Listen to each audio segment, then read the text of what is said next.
Somewhere beneath the ancient mud and volcanic rock of eastern Turkey, there may be a secret buried for over 4,000 years. What if the story of Noah's Ark isn't just a religious parable? What if the flood actually happened? And what if science is now closing in on proof? Today we're covering the Bible, ancient archaeology, global history, and the breaking discoveries happening right now.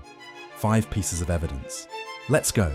Most people know the story, but not the specifics. And the specifics are what matter. Genesis 6 through 9 doesn't just tell the story of Noah, it gives engineering specifications. Genesis 6:15. The length of the ark shall be 300 cubits, its breadth 50 cubits, and its height 30 cubits. A cubit is about 18 inches. That makes the ark roughly 450 feet long, 75 feet wide, and 45 feet tall, about 1.5 football fields in length. It had 3 decks, it was sealed inside and out with pitch, and it was built from a dense hardwood the Bible calls gopher wood. Now here's what most people miss. Genesis doesn't just describe rainfall. Chapter 7, verse 11 says, "All the fountains of the great deep burst forth, underground water sources erupting upward, and rain from the sky, both simultaneously." This is a tectonic and atmospheric catastrophe described in a Bronze Age text. The flood lasts 150 days, and the ark comes to rest. Genesis 8:4. On the mountains of Ararat. Those 4 words, the mountains of Ararat, have sent explorers, scholars, and scientists on a search that has lasted nearly 150 years. And right now, they may be closer than ever. About 18 miles south of Mount Ararat summit, in eastern Turkey, there is a rock formation 538 feet long that looks exactly like the hull of a massive ship. This is the Durupinar Formation, and it has been the most hotly debated archaeological site in the world for decades. Here's the evidence coming out of it right now. Since 2019, a team called Noah's Ark Scans, led by researcher Andrew Jones, has been using ground-penetrating radar, LiDAR scanning, electrical resistivity tomography, and soil chemistry analysis on this site. In 2024, they took 88 soil samples from inside and outside the formation.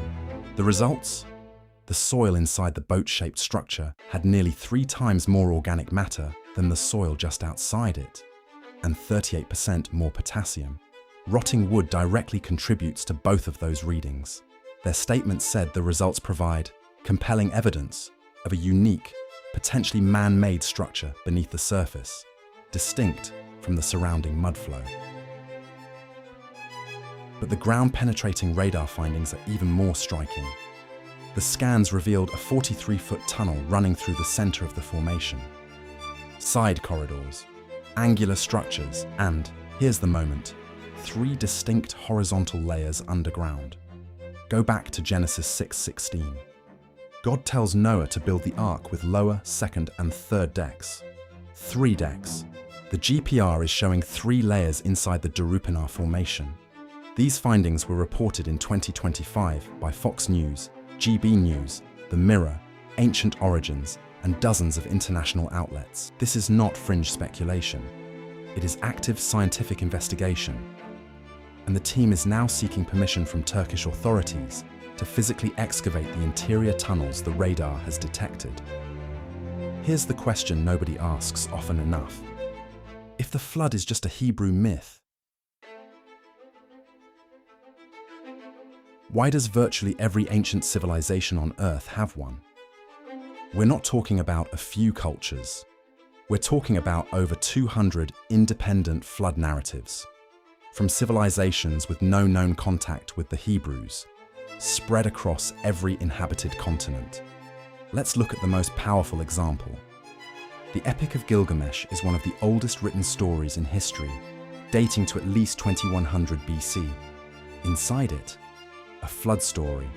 A man named Utnapishtim is warned by a god that a great flood is coming.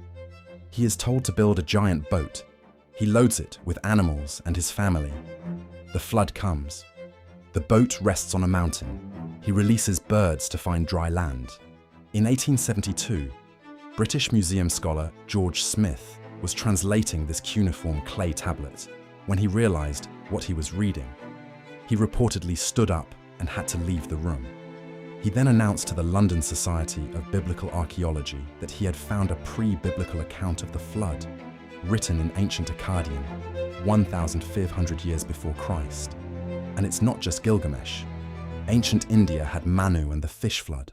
Greece had Deucalion. China, the Aztec, the Inca, Polynesia, West Africa, Aboriginal Australia, all of them carry versions of the same story. A divine warning, a massive vessel, a catastrophic flood, survivors, a landing on a mountain, birds released to find land, 200 cultures, every continent, the same skeleton of a story. That is not coincidence. That is a global memory of a real event. In the 1990s, two Columbia University oceanographers, Dr. William Ryan and Dr. Walter Pittman, made a discovery that stunned the scientific world. They pulled sediment cores from the floor of the Black Sea, and what they found in those cores was a distinct mud layer sitting directly on top of ancient dry land. Mud cracks, fossilized plant roots, freshwater mollusks, an old lakeshore now buried 460 feet underwater. Their conclusion, around 7,600 years ago, as Ice Age glaciers melted and global sea levels rose, the Mediterranean breached a natural land barrier at what is now the Bosporus Strait. And when it did, the water didn't trickle through. It roared. Some estimates put it at 200 times the volume of Niagara Falls, flooding the Black Sea basin catastrophically, rapidly, and permanently. People were likely living in that fertile valley. They would have had to flee, and Ryan and Pittman believe the memory of that disaster, passed down orally for thousands of years, became the foundation for the Mesopotamian flood myths, and ultimately for Noah. They published their findings in a book titled Noah's Flood, the new scientific discoveries about the event that changed history. Is this definitively the biblical flood? Not everyone agrees. But here's what is settled science. The Black Sea underwent a catastrophic ancient flooding event. The sediment cores are physical, testable, reproducible evidence. Something happened there, and it happened right where the Bible places Noah, in exactly the time frame that flood narratives around the world are pointing to. Let's talk about the ark's design, because this is the piece that quietly blows people's minds. The Genesis dimensions, 300 cubits long, 50 wide, 30 tall, produce a length-to-width ratio of exactly 6:1. Naval engineers have known for centuries that the ideal ratio for a large wooden cargo vessel designed to survive heavy seas is between 6:1 and 7:1. That ratio provides maximum stability without structural compromise. In 1993, the Korea Research Institute of Ships and Ocean Engineering, a secular institution, ran full computer simulations of the Ark's Genesis dimensions. Their conclusion: the vessel as described would have been highly stable in rough seas, with excellent resistance to capsizing. A Bronze Age text described ship proportions that modern naval engineers consider close to optimal. How did the author of Genesis, writing thousands of years before modern shipbuilding, land on those numbers? One explanation is that they were writing from a real account, from something that actually happened, from a real ship, from a real story. Here's where we stand. The Bible describes a ship with engineering proportions modern science confirms as ideal. It describes a two-source catastrophic water event consistent with geological reality. It places the Ark in a specific location, the mountains of Ararat, where a boat-shaped formation is currently being investigated with radar, soil chemistry, and LiDAR. That formation shows 3 internal layers matching Genesis's 3-deck description, 3 times the organic matter of surrounding soil, and angular structures inconsistent with natural geology. Over 200 ancient cultures independently preserved a flood narrative with the same core elements.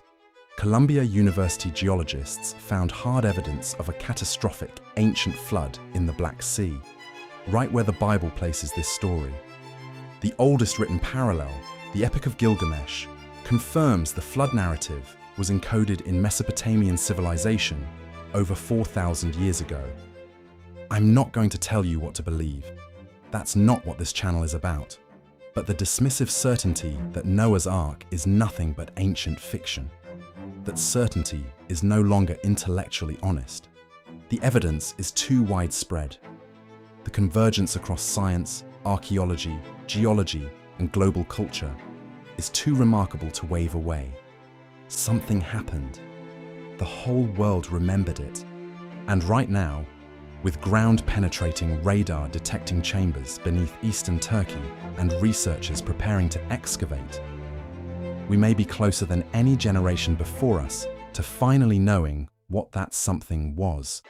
If this video made you think, hit that like button. It genuinely helps the channel. Drop a comment. Which piece of evidence hit hardest for you? The Gilgamesh parallel? The soil results? The Black Sea discovery? Subscribe for more. I'll see you in the next one.